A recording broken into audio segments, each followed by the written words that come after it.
Samuel 22-24. Lo que destacaría yo de estos 3 capítulos, en primer lugar, sería el perdón hacia los enemigos. Y en segundo lugar, aquí también trata un trocito de la amistad que comenté en el anterior episodio entre David y Jonathan. Por lo tanto, el primer capítulo trata sobre David y el comienzo de su vida errante, es decir, que iba de un lugar a otro sin tener un emplazamiento fijo. En estos momentos, David se encontraba en una caverna de Adulán. Adulán lo he buscado y significa refugio, aunque realmente nuestro verdadero refugio debe ser Dios, pero esa caverna, esa cueva, significaba refugio, y es donde allí se refugió David. En cuanto todos los familiares y sus parientes se enteraron de que estaba allí, fueron para estar con él, y al final llegaron también, se unieron todos los oprimidos, los que tenían deudas y los descontentos, a lo que dice que David se hizo su jefe, y llegaron a ser sobre unos 400 hombres. Y os quería compartir un trocito del estudio de Enduring Word, que como sabéis es aquí donde yo voy mirando los versículos que no entiendo o para comprenderlo mejor y que se me quede en la memoria mejor guardado. Y decía así, sobre estos hombres que se unen a David y la familia. Estos son el tipo de hombres que vinieron a David, afligidos, quebrados, insatisfechos. Estos son el tipo de personas que vienen a Cristo, y estas son las únicas personas que vienen a Él, porque han reconocido su propia aflicción, su deuda y su insolvencia, y son conscientes de que están completamente descontentos. Los guían al refugio de la sangre de Cristo que fue derramada por ellos. Me ha parecido súper bonito cuando se ha hablado de estas personas, porque todos los hombres que acudimos a Cristo es porque nos encontramos de esa forma y reconocemos nuestra propia aflicción, reconocemos nuestro pecado y reconocemos que sin Él no somos nada. Luego, comentar de David que él quiere hacer la voluntad, y esto lo podemos observar en el versículo 3, que él envía a toda su familia a Moab hasta que sepa lo que Dios quería de él. Y de verdad que esto es un gesto de confianza y seguridad en Dios muy grande. Algo que no había comentado durante todo este transcurso de David y que hoy me he dado cuenta es que sí, se ve que confía en Dios, pero es que no somos conscientes de todo lo que Dios le pedía y él le decía que sí. Es decir, David tenía mucha fuerza de voluntad y amaba tanto a Dios que no le decía nunca que no. Todas las respuestas de David para Dios eran un sí, por lo menos hasta ahora. Yo no sé si luego desvariaste un poco, pero en Primera de Samuel es lo que me está demostrando David. Luego habla de la matanza de los sacerdotes de Nob, porque Saúl de nuevo se vuelve hiperfurioso. De nuevo la envidia aquí, el daño que hace la envidia es lo que me demuestra este trozo del capítulo 22, que hace llamar al sacerdote Ahimelech. Si lo recordáis, este es el que David va a su casa y este es el que tenía la espada de Goliat. Por lo tanto, Saúl se enteró de esto, fue a por él y a por todos los sacerdotes de Nob, que Nob era una ciudad de sacerdotes. Yo esto no lo sabía, lo encontré luego en el estudio bíblico. Y le hizo confesar todo lo que había hablado con David y lo que había hecho, y después de esto mandó matarlo a él y a todos los demás sacerdotes de la ciudad. Y bueno, se llevó por delante a toda la ciudad, también a las mujeres, niños, a los animales, a todos. No he comentado que cuando los manda matar, los siervos no querían matarlos porque temían más a Dios que a Saúl. Y al final los mató todos Doeg, que también apareció capítulos antes. En el versículo 22, cuando uno de los sacerdotes consigue escapar, que es Abiatar, el nieto de Ahimelech, David como que se echa todas las culpas porque él cree que todo eso ha pasado por su culpa y dice: yo soy el responsable de la vida de toda tu familia.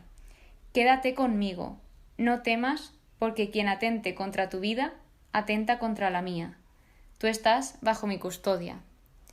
Esto yo lo vi como también para compensarle y ese sentimiento de culpabilidad que sentía David en ese momento y que quería también apoyarle y, como ya he dicho, compensar ese daño que le habían hecho a toda la familia y a todos los sacerdotes de Nob. El capítulo 23 habla de David en Keilah, que de nuevo vemos cómo David lo primero que hace siempre es consultar a Dios y Dios le responde. Dios responde a todas nuestras preguntas. Lo hizo con David, lo hizo con Samuel, lo ha hecho con todos durante todo el tiempo de la Biblia. Hay veces que no respondía, pero también depende de por qué. Es porque algo estaban haciendo mal. Por ejemplo, cuando no respondió a Saúl, pero Dios siempre que preguntas responde. De hecho, momentos más tarde también vuelve a consultar Saúl a Dios y le responde. A lo que David pregunta si debían de bajar a derrotar a los filisteos y Dios los entrega en sus manos, le dio ánimo, el mismísimo Dios le dio ánimo para bajar contra ellos y David lo que hizo fue confiar y seguir hacia adelante. Y luego ya cuando Saúl ve que David había ido a Keilah, madre mía, es que los nombres de verdad que lío. Cuando vio que había ido a Keilah, él dio por hecho que Dios lo había puesto en sus manos, que ya Dios como que le había dicho, ya lo puedes matar. Pero aquí Saúl tuvo un gran error. Por consiguiente, David ya se encontraba en Zif y aquí se realiza una visita de Jonatán, que este relato es muy bonito, que va desde el versículo 14 al 18, en el que viene Jonatán y le da ánimos en Dios, le dice no temas, que yo creo que esto, si alguien viene y nos lo dice, nos da una esperanza y es como un alivio. Y luego ya le dice: no tengas miedo, porque la mano de Saúl, mi padre, no te alcanzará. Tú reinarás sobre Israel, y yo seré tu segundo. Mi padre, Saúl, lo sabe muy bien. Es decir, es que Jonatán lo tenía clarísimo que iba a ser el rey y Jonatán ya se estaba poniendo en segundo lugar porque sabía que David era el primero. De nuevo vuelven a hacer un pacto ante Dios, los dos, David y Jonatán, y esto se ve como una renovación del pacto anterior que ya pactaron y para reforzar también su amistad. Traición de los hombres de Zif. En este apartado a mí me hace mucha gracia porque se cumple lo que Dios le había dicho a David de que lo iban a entregar. Además, es que dice, atentos, nosotros lo pondremos en tus manos. Es que ya lo ponen ellos en sus manos. En vez de que Dios los haya puesto en sus manos, van súper confiados de que ellos mismos los pueden poner en sus manos. De hecho, aquí Saúl se ve que se sintió, increíble, porque los bendice y todo. Y de verdad es que es como una bendición sin sentido, porque les está bendiciendo por ayudarles a incrementar esa envidia, esa ira, ese odio y llegar al objetivo de Saúl, que era matar a David. Es que no lo entiendo aquí, de verdad. De hecho, más tarde dice, me han dicho que es muy astuto.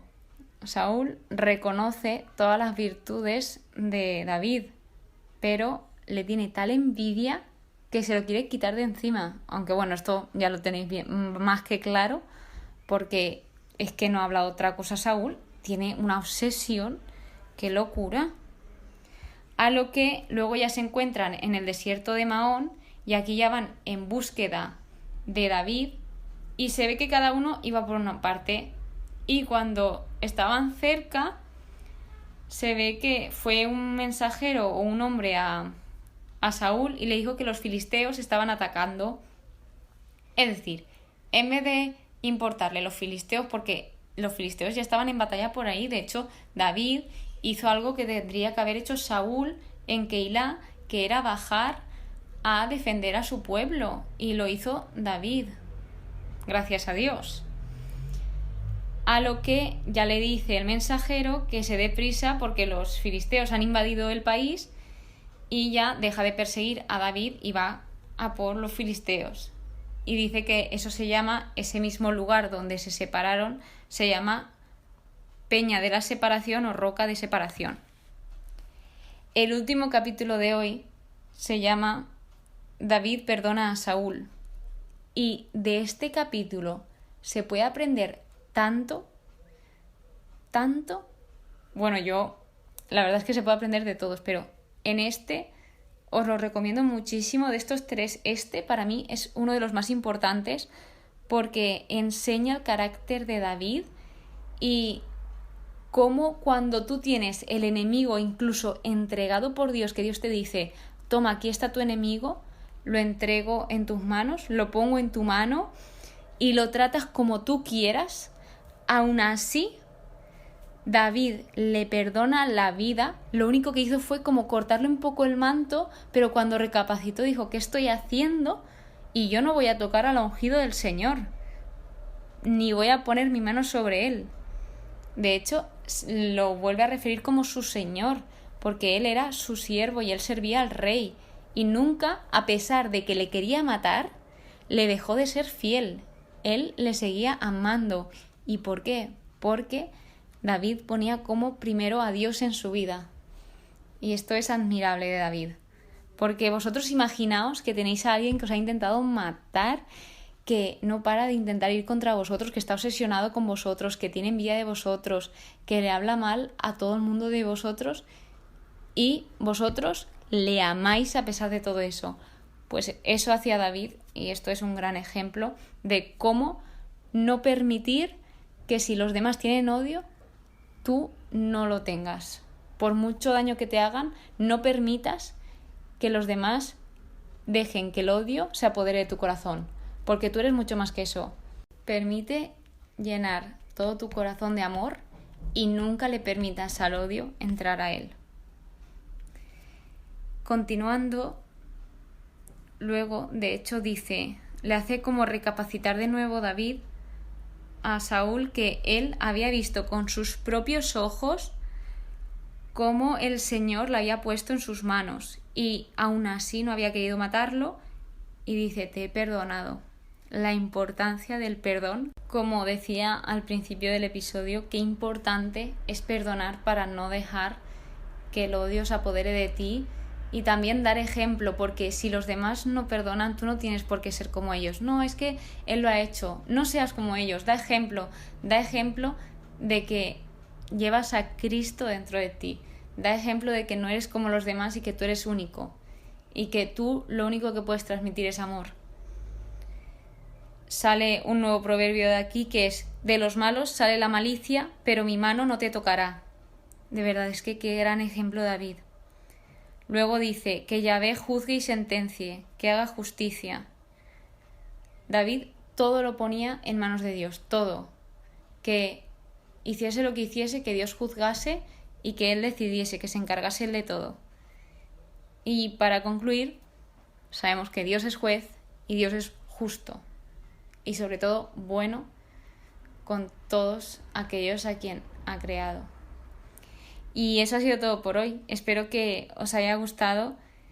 A mí, la verdad que el último capítulo, sobre todo, me ha dejado muchas enseñanzas y la amistad de David y Jonathan cada día me asombra más, esa fidelidad, ese amor tan grande, ese poner a Dios ahí en el medio. Y os deseo lo mejor en este día, que lo disfrutéis. Muchísimas gracias por escuchar el episodio y muchísimas gracias por invertir vuestro tiempo en escucharme Nos vemos en el siguiente episodio y que Dios os bendiga.